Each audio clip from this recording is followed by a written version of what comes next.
Have you ever felt truly invisible? Not just overlooked, but utterly erased, as if your very existence was a minor inconvenience in someone else's grand narrative. Imagine standing in a room, the air thick with judgment, every eye a pinprick of disdain, and the person you once loved, the one you built a life with, is actively painting you as worthless. Your heart pounds, a frantic drum against your ribs, but your voice is trapped, a silent scream behind a wall of fear. You're told you're nothing, that you contributed nothing, that your dreams were insignificant. Every fiber of your being screams in protest, but the world around you seems to agree. What if, in that moment of ultimate humiliation, a quiet, almost imperceptible shift occurs deep within you? A spark ignites, transforming paralyzing fear into an unshakable resolve. What if the very people trying to diminish you have no idea who you truly are or the immense power you hold? This isn't just a story about a courtroom drama.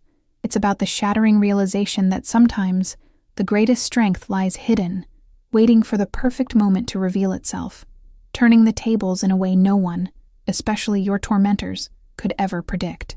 The sterile, unforgiving fluorescent lights of courtroom 3B cast a harsh glow, illuminating every imperfection, every flicker of emotion on the faces gathered there. For me, Evelyn, it felt less like a legal proceeding and more like a public dissection. I sat alone at the respondents' table, my hands clasped so tightly in my lap that the blood had drained from my knuckles, leaving them stark white against my pale skin. My dress, a simple, unassuming navy blue that I'd bought on sale, felt like a costume, a deliberate attempt to blend into the background, to become as unremarkable as Julian's lawyer, Mr. Sterling, was trying to paint me. Across the aisle, Julian, my soon-to-be ex-husband, exuded an air of polished success, his custom-tailored suit a silent testament to the world he now inhabited, a world I had helped him build, but was no longer welcome in. Beside him, his new fiancée, a woman named Serena, was a vision of calculated elegance, her diamond earrings catching the light as she occasionally leaned in to whisper something to Julian, a smug, knowing smile playing on her lips. They looked like a power couple, a picture of effortless triumph, and I, in my quiet corner, felt like a ghost haunting their victory parade. Mr. Sterling, Julian's attorney, was a man whose presence filled the room, his voice a smooth, predatory purr that seemed to wrap around every word, twisting it into an accusation. He paced before the judge's bench, a theatrical performance designed to captivate and convince. "Your Honor," he began, his gaze sweeping over the room before settling on me with a dismissive flick. "We are here today to finalize the dissolution of the marriage between my client, Mr. Julian Thorne, and the respondent, Ms. Evelyn Vance. More precisely, we are here to address Ms. Vance's utterly baseless and, frankly, insulting claim for spousal support." He paused, letting the words hang in the air, heavy with implication. "Mr. Thorne, through sheer brilliance and relentless hard work, has built a successful boutique investment firm, Thorne Capital. He is a pillar of the financial community, a visionary." Then, his voice dripping with condescension, he turned his full attention to me. "Ms. Vance, on the other hand," he gestured vaguely in my direction, as if I were an unpleasant stain on the carpet, "contributed nothing of substance. In the 7 years of their marriage, she held a series of menial part-time jobs, a barista here, a bookstore clerk there, never showing any ambition, any drive. She was, to be blunt, a domestic anchor on a man destined for the stratosphere." The words hit me like a physical blow, each one a sharp shard of ice piercing my carefully constructed composure. A domestic anchor. Was that truly how he saw me? I closed my eyes for a fleeting second, a kaleidoscope of memories flashing behind my eyelids. I remembered the countless nights I'd worked double shifts at the local diner, the scent of stale grease clinging to my hair and clothes, just so Julian could afford the expensive financial journals and the data terminals he insisted were crucial for his nascent business. I recalled the quiet ache in my chest as I sold my late mother's delicate silver locket, the only piece of jewelry I owned with any real sentimental value, to cover the deposit on his very first, cramped office space. He had called me his angel investor then, his eyes shining with a mixture of gratitude and adoration, kissing my hands and promising me the world, a future built together, brick by painstaking brick. Now, those promises felt like dust, scattered by the winds of his ambition and forgotten. Mr. Sterling continued, his voice laced with theatrical pity. Furthermore, Ms. Vance has made no discernible effort to become self-sufficient since their separation 6 months ago. She resides in a modest apartment, works minimal hours at a community library, and seems to expect my client, a man she emotionally abandoned long ago, to fund her unambitious lifestyle indefinitely. It is not just unreasonable, Your Honor. It is parasitic. Serena, Julian's fiancée, let out a soft, delicate scoff, just loud enough to ensure I heard it, a sound designed to puncture any remaining shred of my dignity.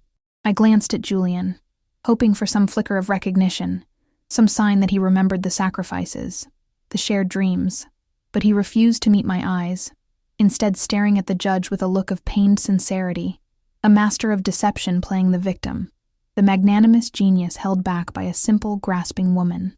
He was rewriting our history, erasing my contributions, painting me as a burden rather than a partner. We have bank statements, employment records, Mr. Sterling declared, slapping a thick folder onto the clerk's desk with a flourish. They will unequivocally show a woman content with mediocrity while my client built an empire. To award her alimony would be to reward indolence. We propose a one-time settlement of $7,500, a generous offer to help her get on her feet, and nothing more. $7,500 for 7 years of my life, for sacrificing my own aspirations, for believing in his, for pouring every ounce of my energy and spirit into his success. A bitter, almost hysterical laugh threatened to escape my lips. It was less than the cost of the designer handbag Serena clutched, a mere pittance compared to the life I had helped Julian achieve. The judge, a stern-faced woman named Justice Albright, peered down at me over her glasses, her expression unreadable. "Ms. Vance," she stated, her voice calm but firm. "Your lawyer's initial filing requested 50% of all assets acquired during the marriage and ongoing alimony of $12,000 a month. Mr. Sterling presents a very different picture of your contributions. Do you have a response?" My throat felt like it was filled with sand, dry and constricted. All eyes were on me, the weight of their collective judgment pressing down, confirming their belief that I was exactly what Mr. Sterling had painted me to be, a pathetic failure clinging to a successful man's coattails. My lawyer, a young and earnest but visibly overwhelmed public defender named Sarah Jenkins, began, her voice a little shaky. "Your Honor, my client supported Mr. Thorne emotionally and financially in the early years. Her income, while modest, paid for their living expenses while Mr. Thorne's business was still a concept." Mr. Sterling let out a short, barking laugh, cutting her off.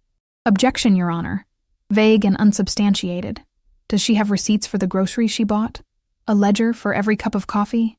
This is the desperate grasping of a woman who realizes she let a winning lottery ticket slip through her fingers." The small gallery, mostly composed of Julian and Serena's friends, tittered with amusement, their whispers like venomous insects buzzing in my ears. Julian finally risked a glance at me, his expression a mixture of pity and annoyance. It was the look you give a stray animal you have to shoo away from your pristine porch. That look, more than anything Mr. Sterling had said, broke something inside me. The dam of quiet suffering I had maintained for months finally cracked, not in a flood of tears, but in a slow, simmering heat that began to spread through my veins. They wanted to know about my finances? They wanted to talk about what I was owed? Fine. It was time to stop playing by their rules. A slow, deep breath filled my lungs, the cold courtroom air a sharp, invigorating shock. The fear and shame that had paralyzed me for so long began to recede, replaced by a quiet, burning resolve, hard and unyielding as a diamond. They had underestimated me, dismissed me, and now they were about to learn how devastatingly wrong they were. I leaned over, my voice a low murmur, and whispered something to Sarah, my lawyer. Her eyes, initially wide with shock, then flickered with confusion, before a dawning, electrifying understanding spread across her face. It was as if a switch had been flipped. She straightened up, her entire demeanor transforming from that of a nervous rookie to a confident, formidable professional. "Your Honor," Sarah said, her voice now clear and strong, cutting through the murmurs that had begun to ripple through the room. We withdraw our previous request for spousal support. It is, as Mr. Sterling so crudely pointed out, entirely inadequate. A smirk, smug and self-satisfied, spread across Mr. Sterling's face. Finally, some sense prevails, he drawled, looking at Julian and Serena with a triumphant air. So, you'll be accepting my client's generous offer of $7,500 then? Sarah's gaze met his directly, unwavering. No, she stated, her voice resonating with an authority that surprised even me. We will not be accepting Mr. Thorne's offer. My client has no need for Mr. Thorne's money. However, we will be filing a new motion, a motion to dismiss the need for any spousal support whatsoever, and instead, we will be seeking reimbursement for a number of personal assets left in the marital home. She paused, letting the statement hang in the air, a silent challenge. Assets valued conservatively at approximately $30 million. The courtroom fell into a stunned, absolute silence. It was the kind of silence that presses in on you, thick and heavy, where you could almost hear the collective gasp of disbelief. Mr. Sterling's smirk vanished, replaced by a slack-jawed gape. Julian and Serena stared, their faces masks of pure incredulity. $30 million. From the woman in the simple dress, the quiet librarian. The game had just changed, and I, Evelyn Vance, was finally ready to play. The memory of that day was so vivid, it felt like yesterday, even though years had passed. It was raining, a relentless New York City downpour that turned the streets into dark, glistening mirrors. We were huddled in our tiny fourth-floor walk-up apartment in Brooklyn, the one with the rattling radiator and the window that never quite closed properly. I had just come home from a grueling 12-hour shift at The Daily Grind, a coffee shop where I was a star barista, my hands aching and smelling faintly of burnt espresso. Julian was at our rickety dining table, which was buried under a mountain of papers, his face illuminated by the harsh glow of a laptop screen. He hadn't even noticed I'd come in, a common occurrence in those days. His mind was always miles away, lost in the intricate world of algorithms, market trends, and financial projections. "Jules," I had said softly, placing a paper bag on the one clear corner of the table. "I brought you a sandwich, the pastrami you like." He looked up, his eyes unfocused for a moment before recognition dawned. "Oh, Evie. Hey, I didn't hear you come in." He ran a hand through his already messy hair, a gesture of nervous excitement. "I think I'm onto something. A predictive algorithm for micro-cap stocks. It's revolutionary." I had smiled, my exhaustion momentarily forgotten in the face of his infectious passion. This was the Julian I had fallen in love with, the brilliant, driven dreamer who saw patterns in the chaos of the world that no one else could. He wasn't Julian Thorne, the future CEO then. He was just Jules, the boy with a dream too big for our tiny apartment. "That's amazing," I said, unwrapping the sandwich for him. "Eat something. You've been at this for 2 days straight." He took a bite, chewing absently. "The server costs are going to be insane to backtest this properly, and I need a Bloomberg terminal subscription. That's $2,000 a month, Evie. $2,000. He sighed, the weight of his ambition pressing down on him. "It's impossible." I looked around our apartment, every piece of furniture secondhand, every dish chipped. My clothes were from clearance racks. My one luxury, a new book every month. All our money, every spare dollar from my job and his occasional freelance coding gigs, went into a savings account we'd optimistically labeled The Dream. But it wasn't enough. The next day, I took the subway to a small, dusty pawn shop in the Diamond District. In my pocket was a small velvet box. Inside lay a delicate gold locket, intricately carved with forget-me-nots.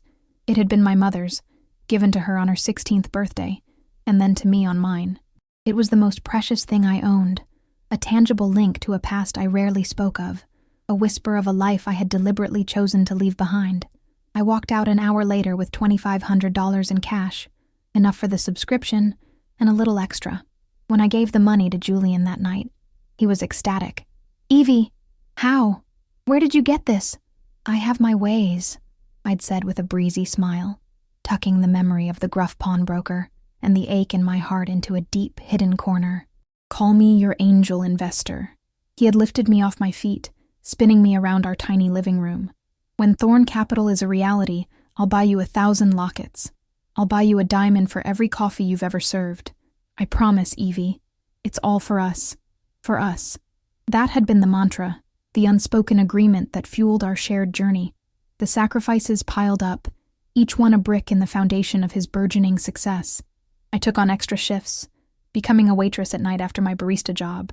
I learned to patch his suits, to cook gourmet-tasting meals on a shoestring budget for the potential investors he'd bring over to our cramped apartment. I was his sounding board, his cheerleader, his unpaid assistant, and the silent, steady engine that kept his life running while he focused solely on the dream. The day Thorn Capital secured its first round of major funding was, we both believed, the best day of our lives. He came home, lifted me up in that same joyful way, and we drank champagne, real expensive champagne, out of our mismatched coffee mugs. The future felt limitless, a vast open horizon stretching before us, filled with the promise of everything we had worked so hard for. But success, I would soon learn, was a corrosive acid, slowly eating away at the very fabric of our connection, transforming the man I loved into a stranger I barely recognized. The dream we had built together was becoming his alone, and I was being systematically erased from its narrative, a silent, unacknowledged casualty of his ascent. The more successful Julian became, the more the us began to feel like him. Our tiny apartment, once a sanctuary filled with shared dreams and the scent of my coffee, was traded for a sleek, minimalist condo overlooking Central Park, a monument to his burgeoning wealth.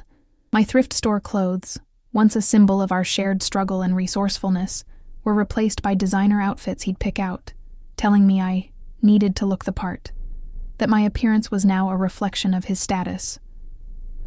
The brilliant, passionate dreamer I had fallen in love with was slowly, imperceptibly, being replaced by a polished, calculating stranger.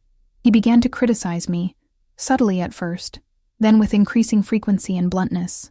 My lack of a prestigious degree, my simple hobbies of reading and gardening on our small balcony, my friends who were nurses and teachers, not hedge fund managers and socialites, all became targets of his growing disdain. "Evie," he'd say, his voice laced with frustration after a networking event, where I'd spent most of my time talking to the catering staff, finding more genuine connection there than with the superficial elite. "These people are important. You need to engage. You're not even trying." I had tried, truly, with every fiber of my being. I'd forced myself into conversations about market trends and investment portfolios, topics that felt utterly alien to my soul. I'd worn the uncomfortable designer clothes, smiled politely at vapid jokes, and endured endless discussions about yachting and private school tuition. But I felt like a fraud in that world of fake smiles and transactional conversations. It wasn't me. The more he pushed me to be someone else, someone I fundamentally was not, the more I retreated into myself, finding solace in the quiet corners of our opulent apartment, lost in books, or tending to the few plants I managed to keep alive on the balcony. The chasm between us widened with each passing day, a silent, invisible rift that no amount of expensive champagne or designer clothing could bridge. I watched him transform, not just outwardly, but inwardly, his eyes losing the spark of genuine curiosity and replacing it with a cold, calculating glint. He was building an empire, yes, but in doing so, he was dismantling the very foundation of our shared life, piece by painful piece. Then came Serena Hayes. Her father ran a competing older firm, a titan in the industry. A union between Julian and Serena was more than a marriage. It was a strategic merger, a consolidation of power and influence. I first saw them together in a photo in a society column, a glossy image of Julian with his arm around Serena's waist at a charity gala he had told me he was attending with his lawyer. He looked happy, truly happy, in a way I hadn't seen him in years. He looked like he belonged, effortlessly integrated into a world that had always felt foreign to me.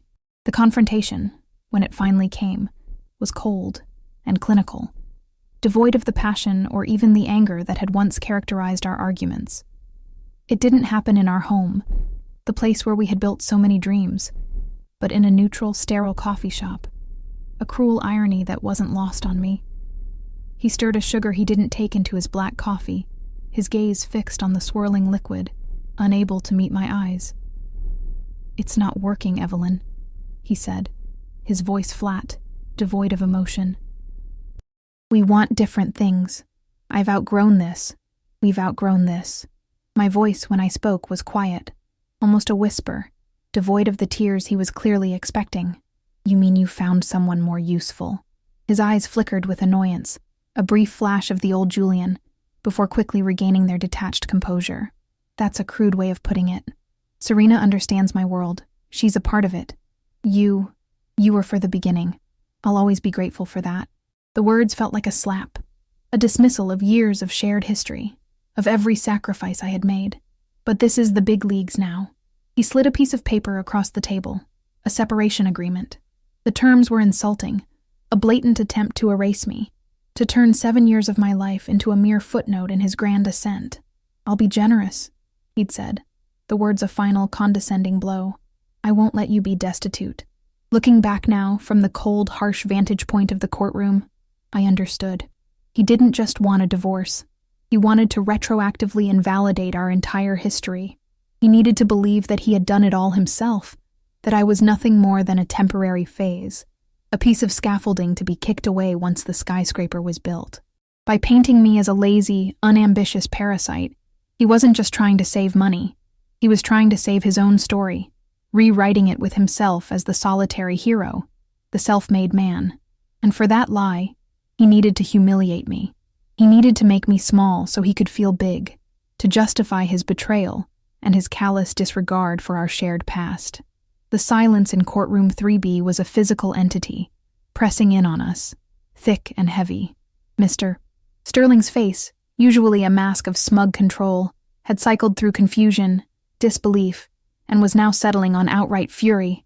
30 million? He finally sputtered, turning to the judge as if she were his ally, seeking validation for his outrage. Your Honor, this is absurd. It's a desperate, ludicrous tactic. What assets is she possibly referring to? A collection of used books and chipped coffee mugs? He scoffed, a sound of utter contempt. Justice Albright, however, was no longer looking at Mr. Sterling. Her gaze was fixed on Sarah Jenkins, and for the first time, a flicker of genuine interest lit her tired eyes.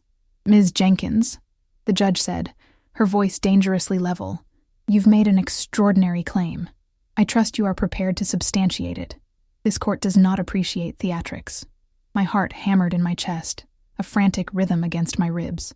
This was it, the moment of truth. The moment where the quiet, unassuming Evelyn Vance would begin to unravel the carefully constructed narrative of Julian Thorne, revealing a truth far more complex and astonishing than anyone in that room could possibly imagine.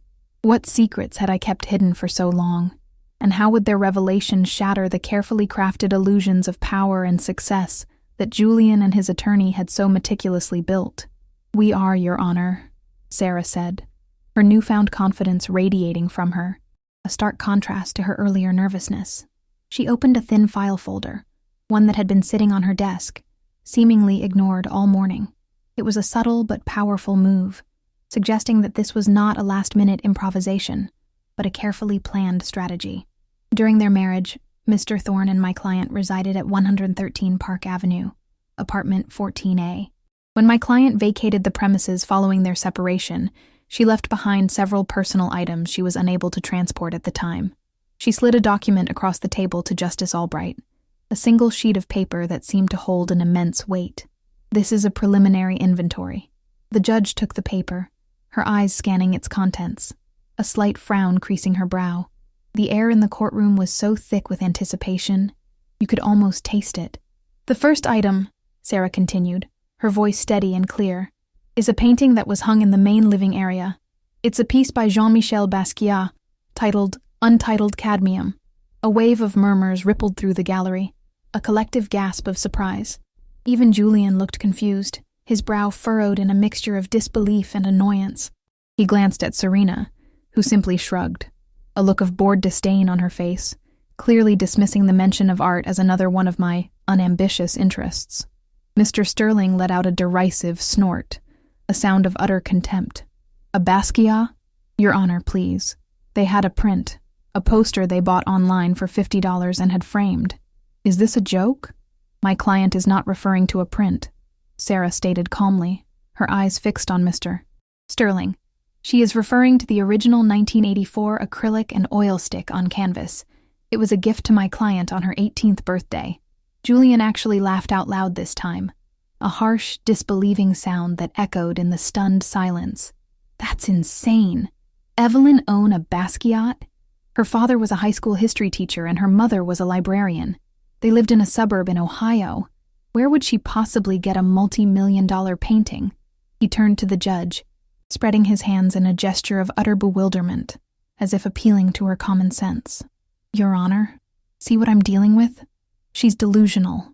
I watched him, my expression unreadable, a quiet observer to his unraveling. I let him talk. I let him dig his own grave. He was so utterly convinced of the narrative he had built of my simple, unremarkable past that he couldn't see the truth, even as it began to assemble itself right in front of him, piece by undeniable piece. His arrogance was a blindfold, preventing him from seeing the reality that was about to shatter his carefully constructed world. The second item, Sarah continued, undeterred by Julian's outburst, her voice gaining a quiet power, is a Patek Philippe Grandmaster chime watch, reference 6300G. It was kept in a safe in the master bedroom closet. Mr. Thorne was aware of the safe, though he was never given the combination. Julian's face went pale, a sudden, stark white that contrasted sharply with his expensive suit. He remembered the safe. It had been installed when we moved into the Park Avenue condo. I had told him it was for sentimental documents, things from my family. He'd found it odd, perhaps, but he'd been too busy with the firm, too consumed by his own ambition, to question it deeply. He'd just assumed it held old family photos, perhaps some letters, nothing of any real consequence. A Patek Philippe, the most complicated and expensive wristwatch in the world. He felt a cold knot of dread begin to form in his stomach, a chilling premonition that something far beyond his comprehension was unfolding. And the third item, Sarah said, her voice dropping slightly for dramatic effect, drawing every eye in the room, is a set of bearer bonds issued by the United States Treasury, with a face value of $10 million, nor they were stored in the same safe. The courtroom erupted. Sterling was on his feet, shouting, Your Honor, this is a fabrication, a fantasy. She's inventing a treasure chest to extort my client. We demand proof, provenance, documentation. He was desperate, his carefully constructed case crumbling before his eyes. We have it, Sarah said simply, her voice cutting through the chaos. She pulled out another document, a stack of papers this time, and presented them to the judge. This is a notarized statement from the executive of my client's family estate, along with insurance riders for the specified items, all under the name Evelyn Vance Blackwood. The name landed in the room like a grenade, its impact reverberating through every person present. Blackwood. Not a common name, but in the rarefied circles Julian and Serena now moved in, it was a name spoken with the kind of reverence usually reserved for royalty or gods. It was the name associated with Blackwood Industries, the reclusive multinational conglomerate with interests in everything from shipping to aerospace to rare earth minerals. It was a name synonymous with old money, immense power, and impenetrable privacy. Serena Sterling gasped, her perfectly manicured hand flying to her mouth, her eyes wide with shock darting from Sarah to me. She was finally looking at me, truly seeing me, for the first time. The simple dress, the quiet demeanor, the unassuming librarian, it all suddenly seemed like a costume, a deliberate disguise. Julian was frozen, his mind racing, trying to connect the dots, to reconcile the woman he had dismissed with the name that now hung heavy in the air. Blackwood. Evelyn Vance. Blackwood. The pieces of a puzzle he never knew existed were beginning to fall into place, revealing a picture far grander and more terrifying than he could have ever imagined. He remembered me talking about my father, how we were estranged. I'd said he was a difficult man who disapproved of my choices, a man rooted in tradition who couldn't understand my desire for an independent life. Julian had pictured a stubborn small-town teacher who wanted his daughter to marry a local boy, not a brilliant financier. He'd never once asked for my father's name. It had seemed so unimportant, a relic from a past I had deliberately chosen to leave behind, a past that had no place in the ambitious future he was so meticulously crafting for himself. Blackwood, Mr. Sterling repeated, his voice suddenly weak, the bluster gone, replaced by a dawning horror. As in Alexander Blackwood? The very same, Sarah confirmed, her voice now imbued with a quiet triumph. Evelyn is his only child, his sole heir. She chose to live under her mother's maiden name, Vance, to live a normal life, to find a partner who would love her for who she was, not for the name she carried. Sarah's eyes met Julian's, and her gaze was filled with an icy clarity that cut through the last vestiges of his composure. A regrettable and clearly failed experiment.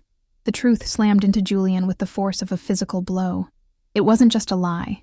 It was an entire universe of deceit, a carefully constructed illusion that had been shattered in an instant. He had been too arrogant, too self-absorbed, too consumed by his own narrative of self-made success, to notice the subtle clues, the quiet strength, the profound depth of the woman he had so casually discarded. Evelyn, the simple girl. Evelyn, the barista. Evelyn, the domestic anchor. It had all been a choice. My sacrifice wasn't selling a locket. My sacrifice was giving up a life of unimaginable luxury, of immense power and influence, to be with him, to believe in him, to build a life based on genuine connection rather than inherited wealth, and he had thrown it all away. He looked at me then, truly looked at me, the woman he had called parasitic, unambitious and delusional. I sat there, poised and calm, my expression not one of triumph, but of a deep, profound sorrow. It was the sorrow of a woman who had gambled her heart on a man and lost in the most spectacular public way possible. In that moment, Julian Thorne didn't just see the heiress to the Blackwood fortune. He saw the greatest mistake of his entire life, the winning lottery ticket he hadn't just let slip through his fingers. He had torn it to shreds and thrown it in the face of the woman who had handed it to him, a woman who had offered him a love and loyalty far more valuable than any financial empire. Serena was already inching her chair away from him, her face a mask of horror and calculation. She wasn't looking at a fiancé anymore. She was looking at the stupidest man in the world, a man whose catastrophic misjudgment had just cost her a future she had meticulously planned. The courtroom was in a state of suspended animation, caught in the aftershock of the name Blackwood. Justice Albright, for her part, had regained her composure with the practiced ease of a woman who had seen every form of human drama unfold in her courtroom. She banged her gavel once, the sharp crack echoing in the stunned silence. "Order," she commanded, her voice firm. "Mr. Sterling, sit down. Ms. Jenkins, you have made a claim that changes the entire nature of these proceedings. You mentioned an executive. You mentioned documentation. But in a case this unusual, the court will require more." Mr. Sterling, seeing a sliver of opportunity, scrambled to his feet again, his voice still shaky, but regaining a hint of its former bluster. "Exactly, Your Honor. This is hearsay. Papers can be forged. Stories can be invented. They have to produce more than a name. They have to produce a person. Where is this mythical Alexander Blackwood? Why isn't he here to confirm this preposterous story?" It was a valid point, one designed to sow doubt and reclaim some semblance of control. Alexander Blackwood was notoriously private, a veritable ghost who hadn't been photographed in public for over 2 decades. The idea of him appearing in a divorce court in Lower Manhattan was laughable. Mr. Sterling knew it, and a bit of his swagger returned. He was betting it was all a bluff, an incredibly audacious one, but a bluff nonetheless. Sarah Jenkins didn't flinch. She glanced at the clock on the courtroom wall, then towards the heavy oak doors at the back. "My client's father is currently on a transoceanic flight and cannot be reached. His privacy is, as Mr. Sterling knows, of paramount importance. However," she said, her timing impeccable, "we were prepared for the court's need for direct verification. We have a witness." "A witness?" the judge asked, her eyebrows raised, a hint of surprise in her voice. "Your witness list was submitted last week. It contained only one name, Evelyn Vance. This is an unscheduled character and financial witness, Your Honor," Sarah admitted, her voice firm. "But their testimony is vital to corroborate my client's identity and financial standing, a matter which the petitioner's counsel has aggressively and repeatedly called into question. Given the circumstances, we believe their testimony is essential for justice to be served." Mr. Sterling was livid. "Objection. This is a procedural ambush. We have had no time to prepare, no opportunity for discovery on this mystery witness. This is a complete violation of protocol." "Ordinarily, Mr. Sterling, I would agree with you," Justice Albright said, her tone sharp, cutting through his outrage. "However, you are the one who spent the last hour painting Ms. Vance as a destitute liar. You opened this door. You demanded proof. Ms. Jenkins is offering to provide it. I'm going to allow it." She fixed her gaze on Sarah, a warning in her eyes. But this had better be substantive, Ms. Jenkins. Thank you, Your Honor, Sarah said with a respectful nod. She turned towards the back of the room, her voice ringing out with a newfound authority. The defense calls Arthur Pendleton to the stand. The name hung in the air, a new layer of mystery and anticipation. Who was Arthur Pendleton, and what role would he play in this unfolding drama? The tension in the room was palpable, a silent question hanging over everyone's head. Before we move on to the next block, I want to take a moment to connect with you, my incredible audience. If you've ever felt misunderstood, underestimated, or had your story rewritten by someone else, then you know the deep emotional currents running through Evelyn's journey. This isn't just a tale. It's a reflection of the quiet battles many of us fight every day. If this story resonates with you, if it stirs something within your spirit, please consider hitting that subscribe button. It helps me bring more powerful narratives like this to light, and I'd love to hear your thoughts in the comments below. Have you ever had a moment where you realized someone completely misjudged you? Share your experiences. Let's build a community where every voice is heard and valued. Your stories inspire me, and they inspire each other. What do you think will happen next? Who is Arthur Pendleton? And how will his testimony change everything? Let me know. If the name Blackwood had been a grenade, Arthur Pendleton was a precision-guided missile, aimed directly at the heart of Julian's carefully constructed reality. To the average person, the name Arthur Pendleton might have meant nothing, but in the rarefied air of global finance and corporate law, the world Julian and Mr. Sterling inhabited, Arthur Pendleton was a legend. He was the CEO of the Blackwood Global Industries parent company, the public face of an invisible empire, the man who moved mountains with a mere whisper. He was Alexander Blackwood's right hand, his gatekeeper, and his most trusted advisor for over 30 years. They called him the Viceroy. Julian's blood ran cold. I saw it, a subtle tremor that ran through his usually composed frame. He had seen Pendleton speak once.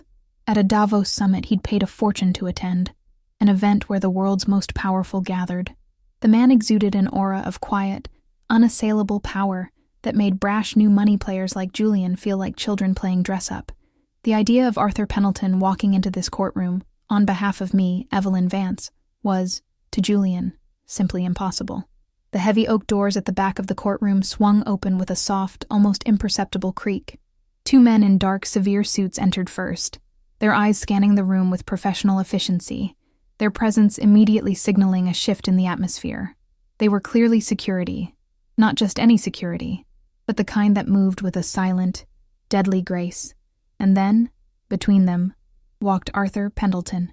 He was in his late 60s, tall and wiry, with a full head of silver hair that seemed to catch the light, and eyes the color of a winter sky, piercing, intelligent, and utterly unyielding. He wasn't dressed in the flashy, attention-grabbing style of lawyers like Mr. Sterling. He wore a simple, impeccably tailored gray suit, a crisp white shirt, and a dark blue tie. His clothes didn't shout money. They whispered it, from a great and inaccessible distance, a testament to a wealth so profound it had no need for ostentation.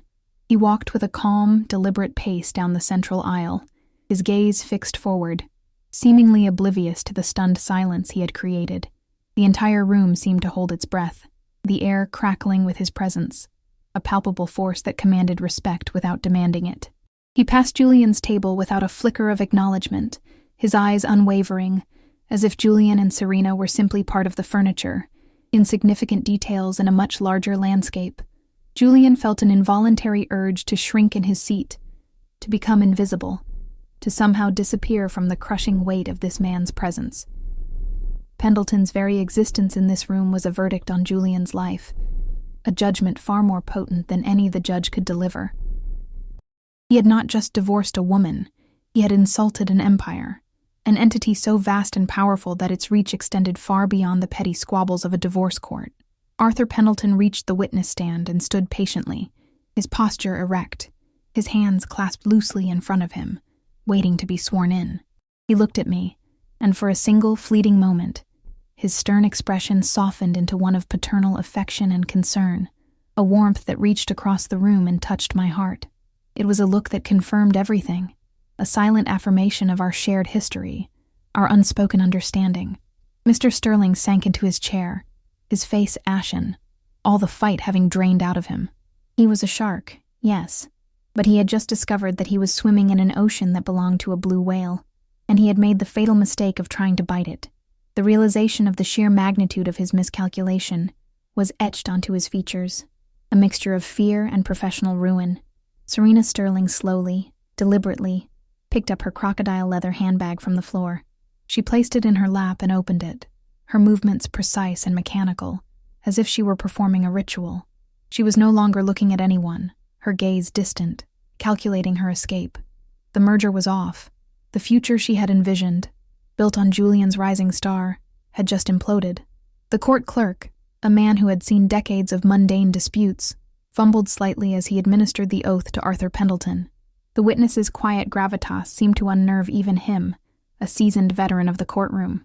"Do you swear to tell the truth, the whole truth, and nothing but the truth?" "I do," Pendleton replied, his voice calm and clear, carrying easily through the silent room, each word a testament to his unwavering integrity. Sarah Jenkins approached the stand, her confidence now absolute.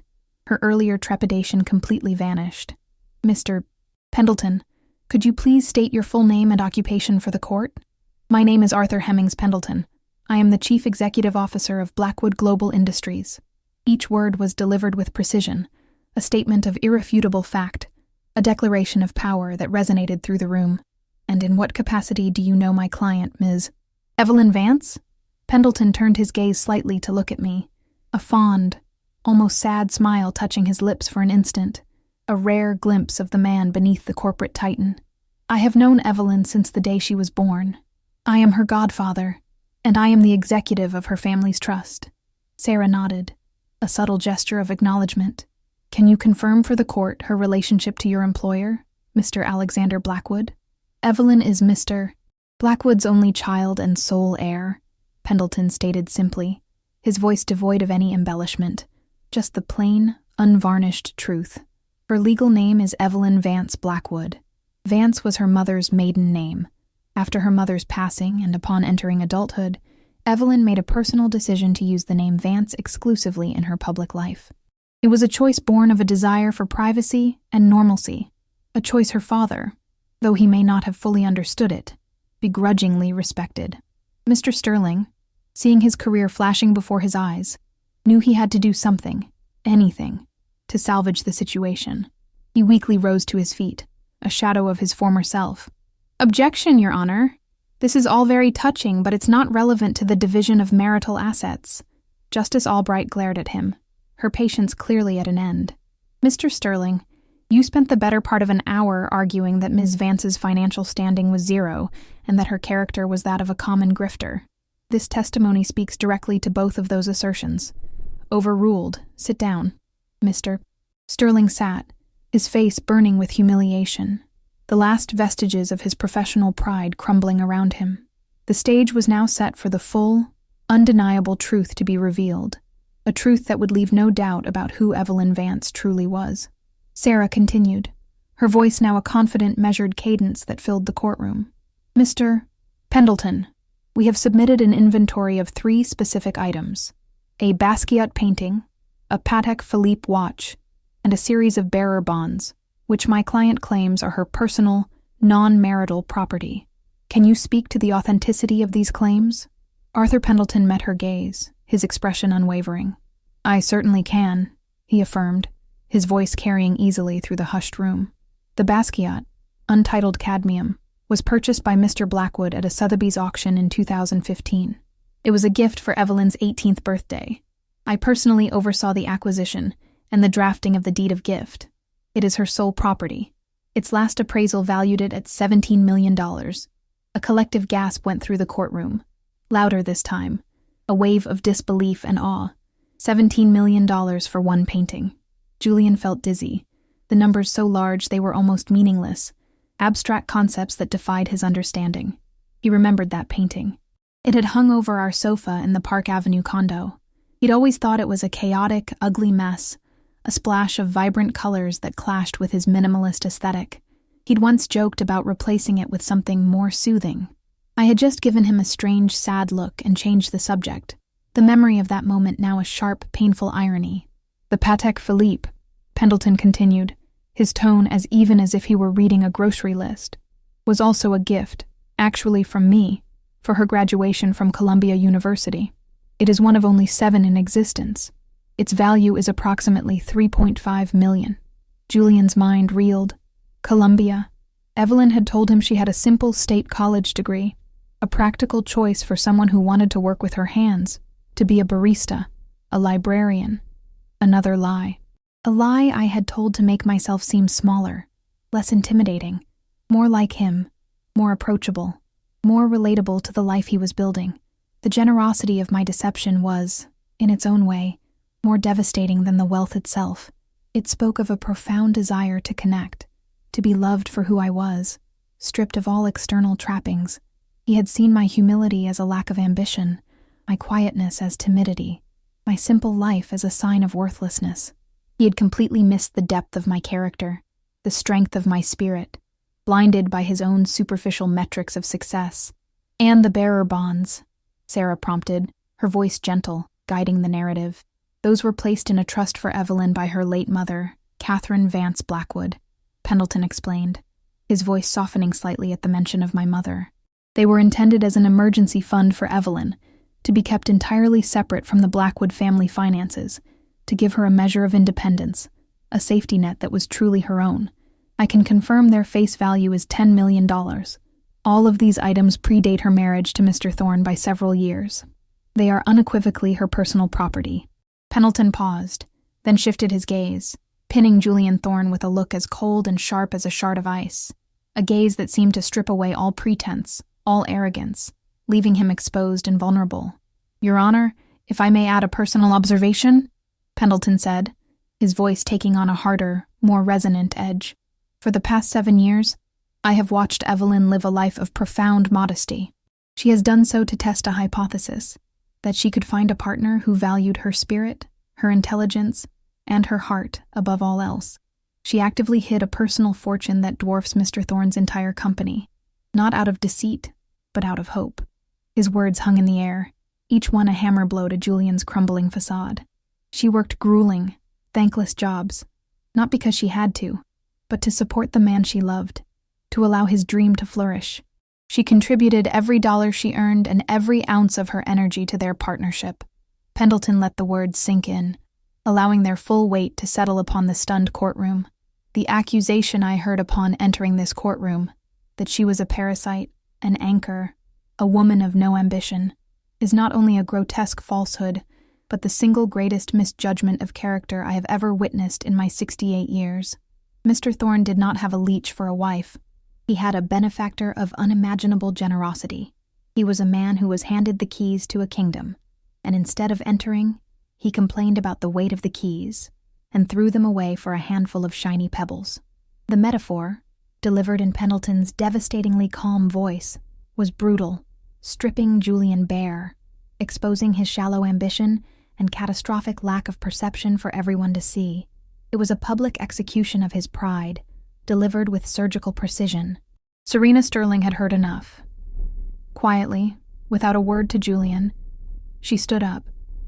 She smoothed down her designer dress, picked up her crocodile leather purse from the floor, and with the posture of a queen abandoning a fallen state, she walked calmly out of the courtroom.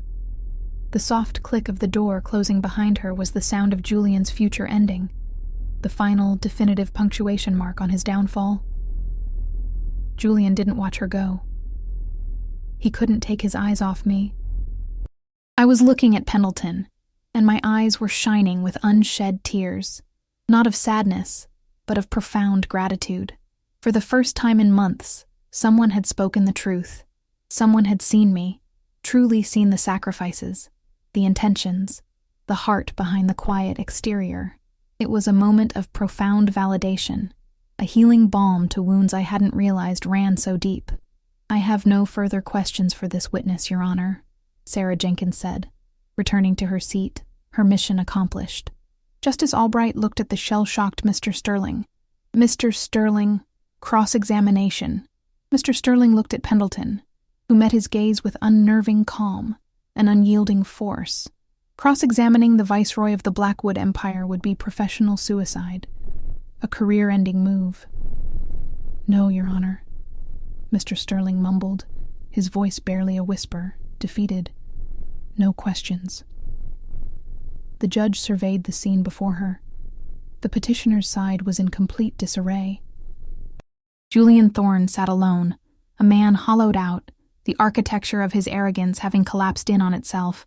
His lawyer, Mr. Sterling, was shuffling papers with no purpose, avoiding eye contact with everyone. The respondent's side, by contrast, was a bastion of quiet strength, a testament to truth finally revealed. The stage was set for the final act, the official pronouncement of a truth that had been hidden for far too long. "Well," the judge said, her voice laced with an irony so dry it could start a fire, "this has certainly been an illuminating morning. The court finds the testimony of Mr. Pendleton to be credible and compelling." She fixed her gaze on Julian, a look of utter disdain now replacing her earlier neutrality. "Mr. Thorne, your petition to deny spousal support is, of course, granted, as the respondent has graciously withdrawn her request." A cold, hollow laugh escaped me, a sound that was more pain than amusement. "As for the matter of the personal assets, Ms. Jenkins, has your client made arrangements to retrieve her property?"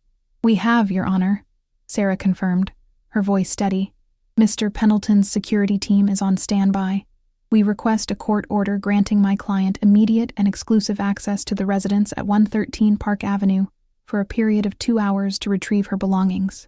"So ordered," the judge said, banging her gavel. It felt less like a closing, and more like a final nail being hammered into the coffin of Julian's life, a definitive end to the illusion he had so desperately clung to. "And as for the petitioner's generous offer of a $7,500 settlement," she looked at Julian with a gaze that could freeze fire. "The court dismisses that offer as insulting, made in bad faith, and based on a complete and willful misrepresentation of the facts. This proceeding is concluded." The gavel fell one last time, a sharp, decisive crack that echoed through the stunned silence. It was over. As people began to stir, a muted buzz of shocked gossip filling the room, Arthur Pendleton stepped down from the witness stand. He walked over to the defense table and placed a gentle, reassuring hand on my shoulder. "Are you all right, Evelyn?" he asked, his voice low and kind, a stark contrast to the formidable presence he had just projected. I finally looked up, a single tear tracing a path down my cheek, not of sadness, but of a profound release. I nodded, managing a small, watery smile. "Thank you, Arthur, for everything." "Alexander wanted to come himself," Pendleton admitted, a hint of amusement in his eyes. "I had to talk him out of it. He would have bought the courthouse and had it demolished with Mr. Thorne still inside. Despite everything, a small laugh escaped my lips. It felt like the first ray of sunshine after a long, dark storm, a lightness I hadn't felt in what seemed like an eternity. I stood, and for the first time that day, I squared my shoulders, my posture radiating a quiet strength that had been hidden for too long. I looked across the aisle at the man who had been my husband. Julian was staring at me, his face a pathetic mask of desperation and dawning horror. As I began to walk away, flanked by Pendleton and Sarah, he finally snapped out of his trance. "Evie!" he called out, his voice cracking, raw with a desperate plea. He stumbled from his chair, rushing to intercept me before I reached the aisle, his movements clumsy, uncoordinated. "Evie, wait! We need to talk!" Pendleton's security men moved instantly, stepping between Julian and me, forming a silent, immovable wall, their presence a clear boundary he dared not cross. "Please," Julian begged, his voice pleading, his eyes wild with regret, a desperate animal caught in a trap. "I didn't know. I swear I had no idea. I made a mistake, a terrible, stupid mistake." I stopped. I looked at him, not over the shoulders of the security guards, but by stepping slightly to the side, meeting his gaze directly. The look in my eyes was not one of anger or hatred. It was something far worse for him. Pity. It was the look one gives to something broken and insignificant, a profound sense of sorrow for a wasted opportunity, a life misjudged. "You're right, Julian," I said, my voice steady and clear, carrying in the now quiet courtroom, every word resonating with an undeniable truth. "You did make a mistake, but your mistake wasn't leaving me, and it wasn't not knowing about my family." I took a step closer, forcing him to see the profound truth of my words, to truly absorb the weight of his actions. Your mistake was believing that a person's worth is measured by their bank account. You mocked me for being a barista, a librarian. You were ashamed of me because I wasn't a CEO or a socialite. You didn't see any value in kindness or loyalty or sacrifice unless it directly served your ambition. I let the silence hang for a moment, allowing the full impact of my words to settle, to echo in the space between us. The money doesn't change who I am. I'm still the woman who served coffee to support you. I'm still the woman who sold her mother's locket for you. The only thing that has changed is that now you see that woman is valuable. And that, Julian, is why we are over. You didn't fall in love with Evelyn Vance, and you certainly don't deserve Evelyn Blackwood. With that, I turned my back on him. I didn't look back as I walked out of the courtroom, Arthur Pendleton at my side, leaving Julian Thorne standing alone in the ruins of his own making. He was a desperately poor man who had, for a brief, shining moment, held all the wealth in the world in his hands, not just financial, but emotional, spiritual, and had been too blind to see it. Too arrogant to appreciate it. He had traded a kingdom for a handful of pebbles, and now he was left with nothing but the bitter taste of regret. The news of the courtroom drama spread through New York's elite circles like wildfire. The story was just too delicious, too scandalous to ignore. The meteoric rise and spectacular self-destruction of Julian Thorne. His firm, Thorne Capital, imploded within a week. Investors, spooked by his catastrophic lack of judgment, pulled their money out. His reputation as a brilliant visionary was replaced by a new one, the fool who divorced the Blackwood heiress. No one wanted to do business with a man who couldn't recognize a billion-dollar asset when he was married to it. He lost the condo, his business, and what few real friends he had. He tried calling me hundreds of times, but the calls went unanswered. He was a pariah, a walking cautionary tale whispered about at galas and in boardrooms. The shiny pebbles he had chosen, Serena's status, a fleeting sense of superiority, had all turned to dust in his hands, leaving him with an emptiness far greater than any financial loss. 3 months passed. To the gossiping circles of New York's elite, the story of Julian Thorne's downfall had been a thrilling but fleeting drama. He was yesterday's news, a cautionary tale that had already been replaced by newer scandals, by fresh faces and more immediate controversies. Evelyn Vance Blackwood had simply vanished, retreating behind the impenetrable walls that the Blackwood name afforded, a fortress of privacy and discretion. Many assumed I had simply returned to a life of quiet, reclusive luxury, the brief, messy chapter of my public life now closed, a momentary aberration in an otherwise perfectly curated existence. They were wrong. They were profoundly, spectacularly wrong. The bomb dropped not in a society column, not in the whispers of the Hamptons, but on the front page of the Wall Street Journal, a publication Julian had once revered as the ultimate arbiter of success. The headline was stark, printed in bold, uncompromising ink. Blackwood Heiress launches $500 million Vance Foundation for Educational and Arts Access. Beneath it was a photograph of me, taken at a press conference held not in some sterile corporate ballroom, but in the majestic book-lined hall of the New York Public Library, a place that resonated with the very core of my being. I looked transformed. The timid, haunted woman from the courtroom was gone, replaced by a leader, a visionary. I was dressed in a simple but exquisitely tailored navy blue dress, my hair cut in a sharp, professional bob that framed my face with quiet authority. There was no ostentatious jewelry, no flashy displays of wealth, only the quiet confidence of a woman who had found her power, who had finally stepped into her true self. My eyes, once downcast, once filled with the pain of betrayal, were now clear, focused, and held a fire that no one, least of all Julian, had ever seen before. It was the fire of purpose, of conviction, of a spirit finally unleashed. The launch of the Vance Foundation was a meticulously planned statement, a deliberate reordering of values. The guest list was not a Rolodex of Wall Street titans and vapid socialites, the kind of people Julian now desperately clung to. Instead, it was composed of university presidents, celebrated poets, struggling playwrights, community organizers, and public school teachers. It was a room full of the very people Julian's world considered insignificant, the quiet heroes who built empires of the mind, not of money. My speech, delivered without notes, was a masterpiece of grace and purpose, a testament to the lessons I had learned, the journey I had undertaken. For a portion of my life, I began, my voice steady and resonant, filling the grand hall. I chose to live under my mother's name, Vance. She was a librarian. My father, a man of industry, built empires of steel and commerce, but my mother built empires of the mind. I paused, allowing the weight of her legacy to settle upon the audience. She believed that access to knowledge, to art, to beauty, was not a luxury, but a fundamental human right.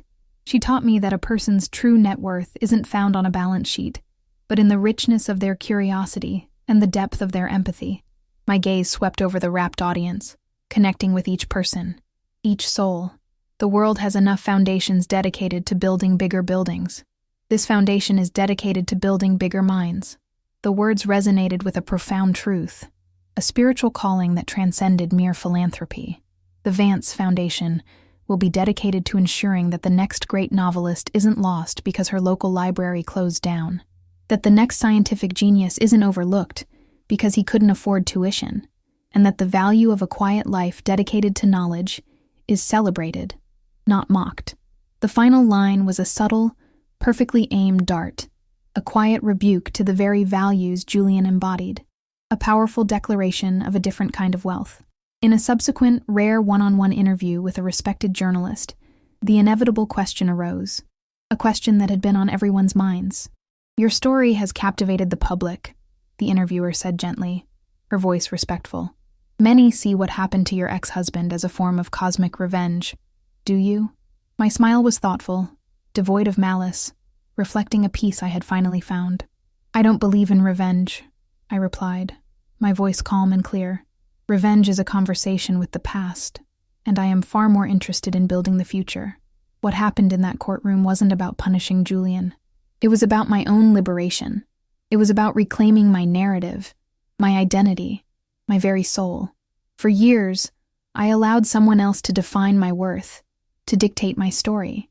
I made myself small to make him feel big, believing that was the nature of love and support. My mistake was in thinking that my value was something that could be diminished by someone else's opinion.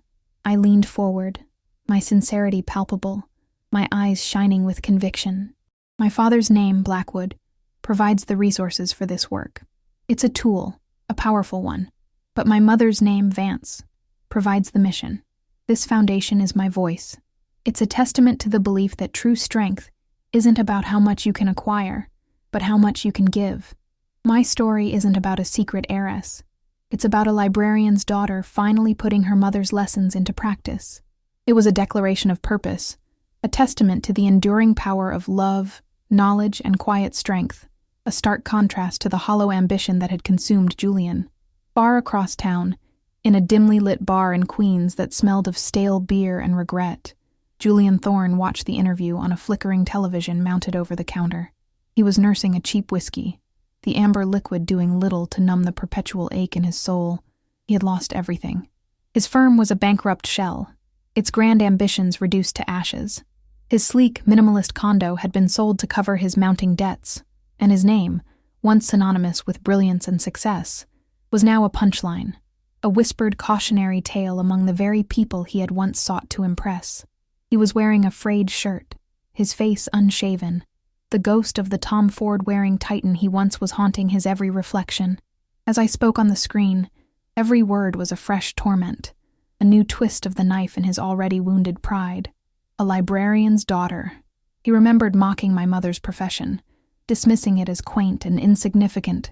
He remembered scoffing at the value of a quiet life, convinced that true worth lay only in the relentless pursuit of power and wealth. He remembered calling me unambitious, a domestic anchor, a burden. He saw the Basquiat painting, the one he'd called an ugly mess, now the cornerstone of a museum exhibit funded by my foundation, a symbol of artistic access for countless aspiring minds. He saw the brilliant, kind, and profoundly wealthy woman he had cast aside for a shallow socialite who hadn't returned a single one of his calls since his downfall. Serena, the merger he had so eagerly pursued, had vanished as quickly as his fortune, proving her loyalty was as superficial as his own values. He hadn't just misjudged my finances. He had fundamentally misunderstood the nature of value itself, blinded by a relentless, all-consuming ambition. His ambition had been a raging fire that had given him a brief, brilliant light. illuminating his path to what he thought was success, before consuming him completely, leaving him as nothing but cold ash, a hollowed-out shell of the man he once was. He finally understood, with a crushing, soul-deep clarity, that he hadn't just lost a fortune. He had lost a universe. Meanwhile, I was miles away from any thought of him, or the bitter regret that consumed his lonely existence. The interview was over. The galas and press conferences, the public pronouncements of the Vance Foundation's mission, were done for the day.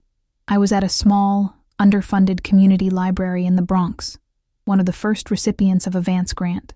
There were no cameras here, no flashing lights, no journalists vying for a soundbite, just the quiet hum of fluorescent lights, the gentle rustle of turning pages, and the soft murmurs of children. I sat on a small stool in the children's section, surrounded by colorful picture books, reading a story to a small group of wide-eyed kids, their faces rapt with attention. In this quiet, unassuming space, surrounded by the smell of old paper and youthful imagination, I was truly home. This was where my mother's spirit resided, where her lessons truly came alive. I was not Evelyn Blackwood, the heiress, burdened by the weight of an immense fortune and a powerful name, nor was I Evelyn Vance, the mocked ex-wife, defined by another man's contempt. I was simply Evelyn, a woman who had walked through fire and emerged, not hardened and bitter, but illuminated, finally building an empire of my own, an empire not of steel and commerce, but of minds, of dreams, of quiet acts of kindness. One book, one mind, one whispered story at a time. My journey wasn't just about revealing a secret identity. It was about revealing my true self, a self I had hidden even from myself for too long, in a misguided attempt to fit into someone else's world. I had walked into that courtroom a victim, carrying the weight of years of unspoken sacrifices and unacknowledged contributions. I walked out a victor, not because of my money, but because I finally reclaimed my own story, my own voice, my own inherent worth. It's a powerful reminder that our worth is never defined by someone else's opinion or their inability to see our value. It's defined by our own integrity, our kindness, our resilience, and the strength to stand up for who we are, even when the world tries to tell us we are nothing.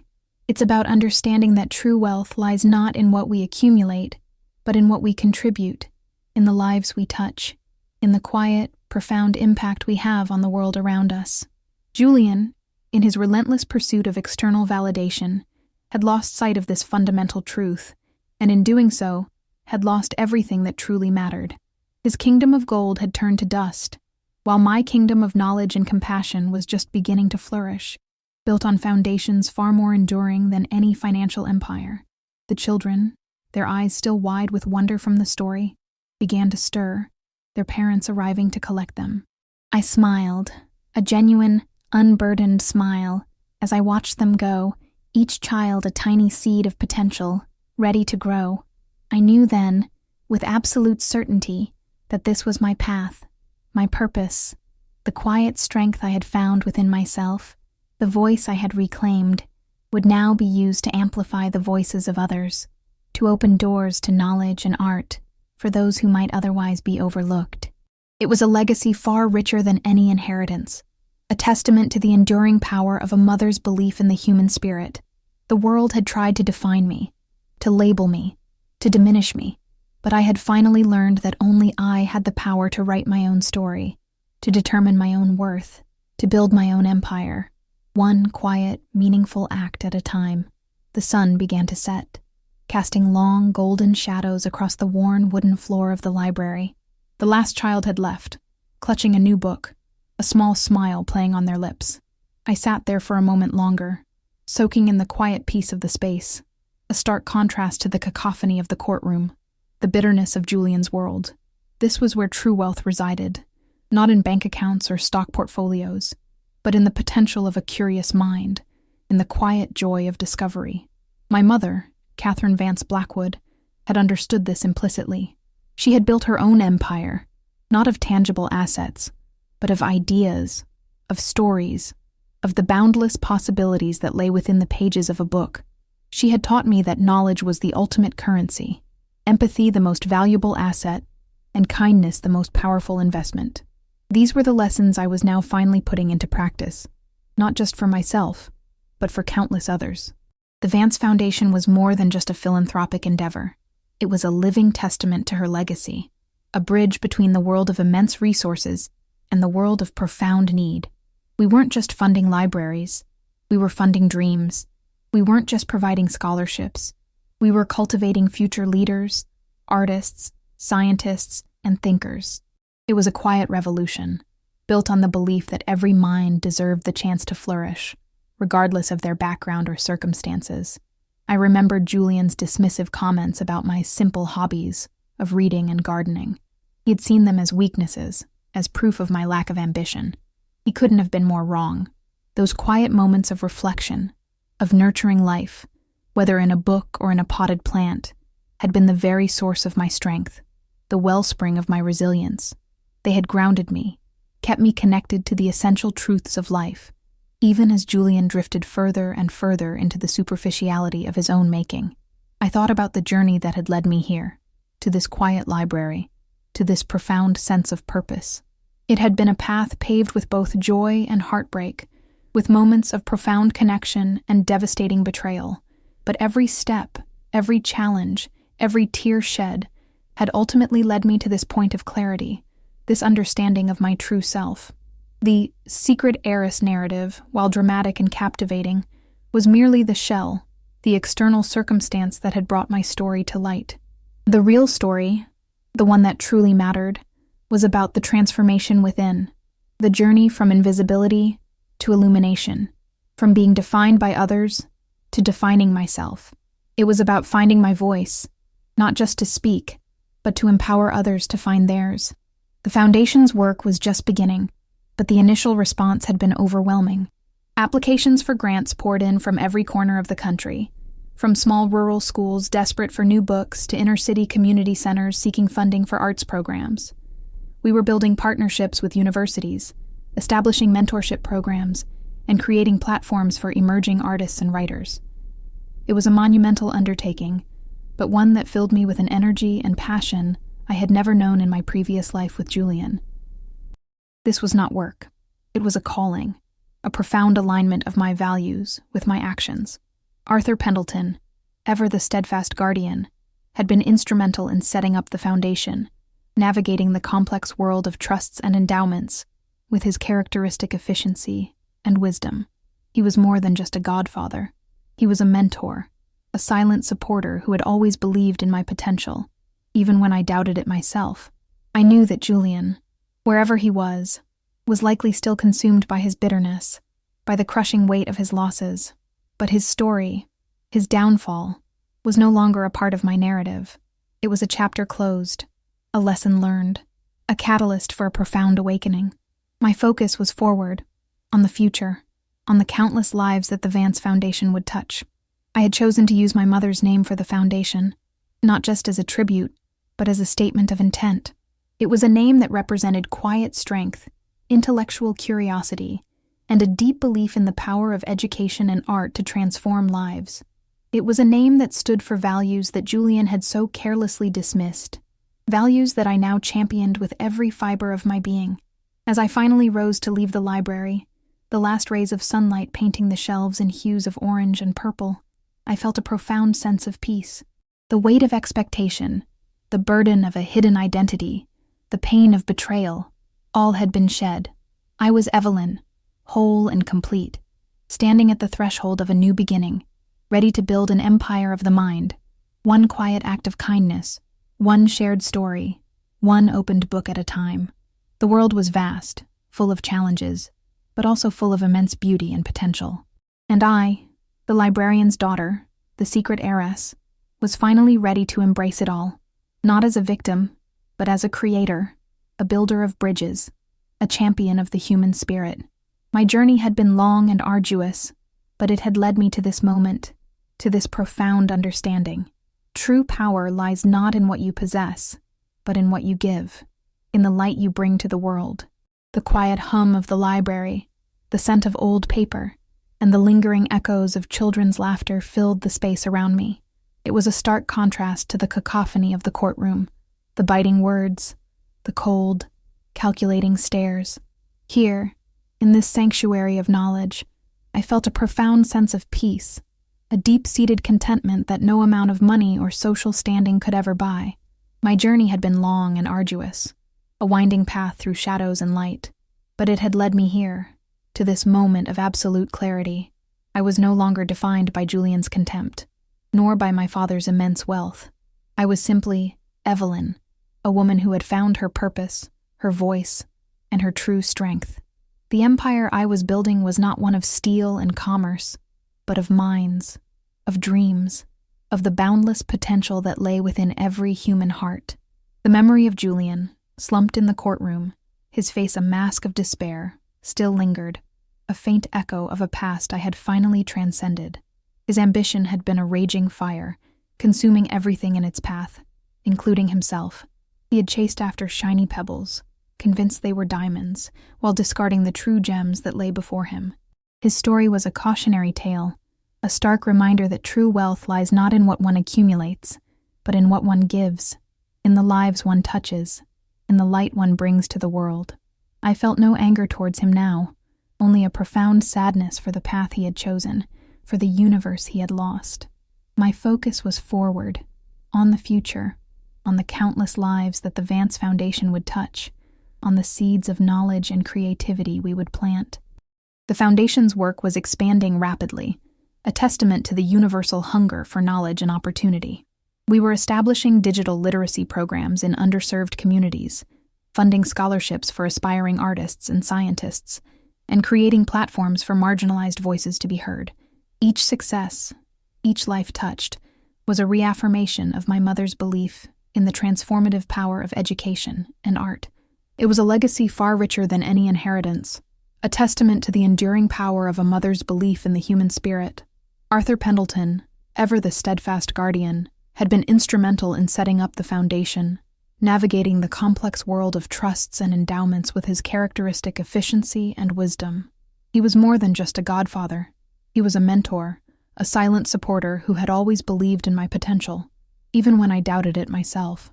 I thought about the young girl I had been, the one who sold her mother's locket to fund a dream that wasn't truly hers. That girl had been full of hope, but also of a naive belief that love meant sacrificing oneself entirely for another's ambition. The woman I was now understood that true love, true partnership, was about mutual growth, about honoring one's own worth while supporting another's. It was about building something together, not one person building on the back of another. My journey had been one of profound self-discovery, a shedding of old skins, a blossoming into my authentic self. The secret heiress narrative, while dramatic and captivating, was merely the shell, the external circumstance that had brought my story to light. The real story, the one that truly mattered, was about the transformation within, the journey from invisibility to illumination, from being defined by others to defining myself. As I finally rose to leave the library, the last rays of sunlight painting the shelves in hues of orange and purple, I felt a profound sense of peace. The weight of expectation, the burden of a hidden identity, the pain of betrayal, all had been shed. I was Evelyn, whole and complete, standing at the threshold of a new beginning, ready to build an empire of the mind, one quiet act of kindness, one shared story, one open book at a time. The world was vast, full of challenges, but also full of immense beauty and potential. And I, the librarian's daughter, the secret heiress, was finally ready to embrace it all, not as a victim, but as a creator, a builder of bridges, a champion of the human spirit. My journey had been long and arduous, but it had led me to this moment, to this profound understanding. True power lies not in what you possess, but in what you give, in the light you bring to the world. The path ahead was still unfolding, a tapestry woven with threads of hope, challenge, and endless possibility. The Vance Foundation was just beginning its work, its impact yet to be fully realized. But as I stepped out into the cool evening air, a gentle breeze rustling the leaves of the old oak trees, I knew one thing with absolute certainty. My story was no longer about a past humiliation, but about a future filled with purpose. It was a future where every child had a book, every artist a canvas, every mind a chance to soar. And in that future, The quiet strength of a librarian's daughter would continue to echo, a testament to the enduring power of kindness, knowledge, and the unwavering belief in the inherent worth of every single soul. What new stories would unfold from these seeds we were planting? Only time would tell, but I was ready to witness every single one.